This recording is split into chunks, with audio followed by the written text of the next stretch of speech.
I was thinking about the highs and lows of being a parent and how I really felt that yesterday. Being a parent is unconditional love. The love your child gives you is one of the most amazing feelings. I've never been loved like that. I've never been wanted like that. My child loves me unconditionally, and I feel that. And I love him unconditionally. And it's just amazing to watch all their milestones and stages that they go through, especially in the first year. We're only at 10 months, and he's almost 1, and we've experienced so much already. I love that little guy. Then you realize time is fleeting and he's growing so fast. And you're seeing all these things happen and you're realizing you're never, like, that's it. You're not going to experience those things again.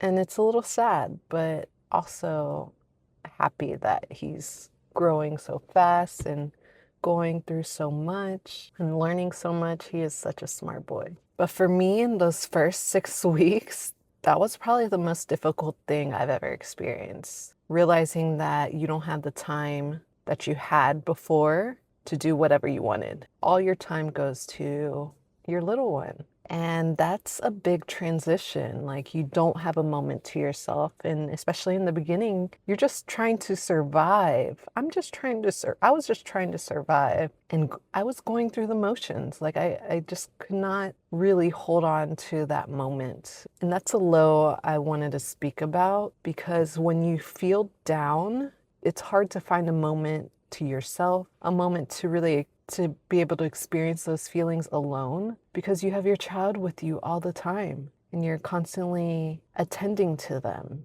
But finding that time to just process things has been very difficult. I wear my emotions. So it's either, if I'm upset, I'm very moody. And it's very hard for me to hide how I feel, because it's like I want people to know that I'm not happy. And there was something that happened that upset me a lot, and I couldn't find the time to process it because I was taking care of my child.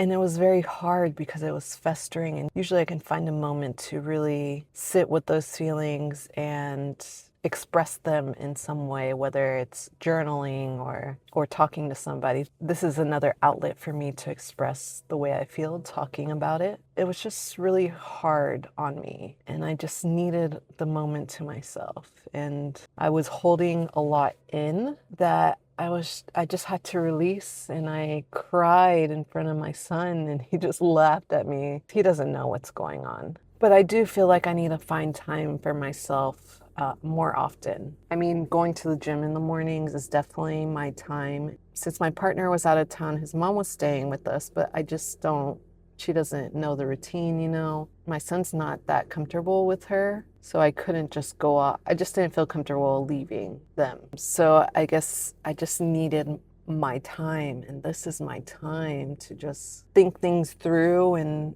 move my body, and it makes me feel so much better. This is something I really need and I really crave, and I encourage you to find whatever that is, because if you're a mom, it's tough some days. And when you can't find time to yourself, I'm with you. So I really encourage anyone who's having a hard time as a mom to just find some time to yourself, do some self-care, move your body. It's just an amazing thing to do for yourself. If all you can do is once a week, that's better than nothing. So I hope to continue to have this time to myself because it's very important for me. Today is Christmas Eve, and we're going to Dallas to spend it with my sister's family. It's a 4-hour drive. I don't know how my son's gonna do in the car. I'm hoping he sleeps most of the way, and then I have to entertain him the rest of the way. But yeah, should be a good day.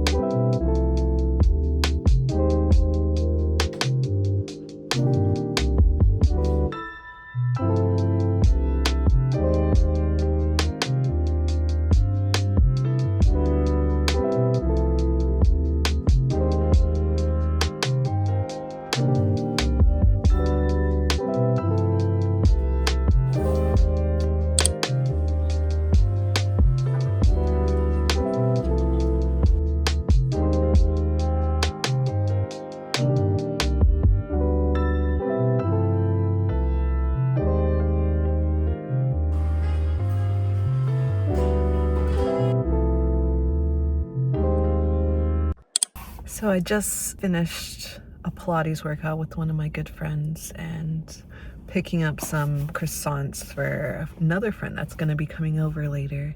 I just wanted to hop on here because it's going to be the end of the year and this may be posted in the new year, but that's okay. I just have thoughts, and this next year feels like there's going to be some change for a lot of people.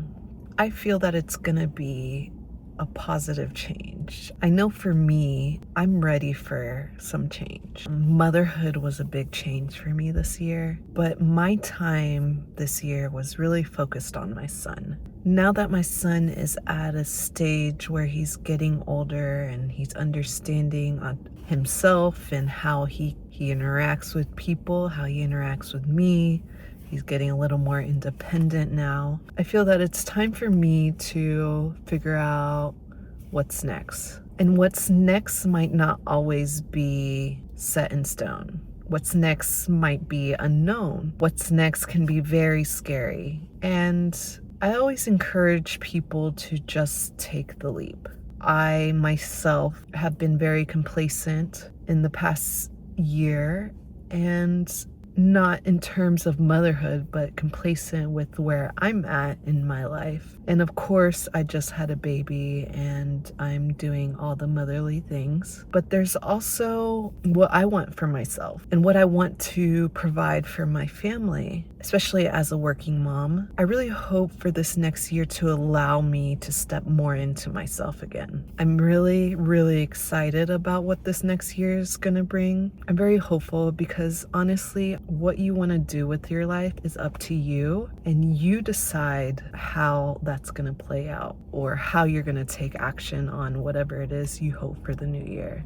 I really hope that I can be a motivator on here and help everyone step into who they authentically are. I'm trying this year. I hope you're trying this year. I know that previous years could have been really tough, and I really encourage all of us to set these goals, to move forward. We got this. We got this. Okay? So you have to start somewhere. So 2026 is our year.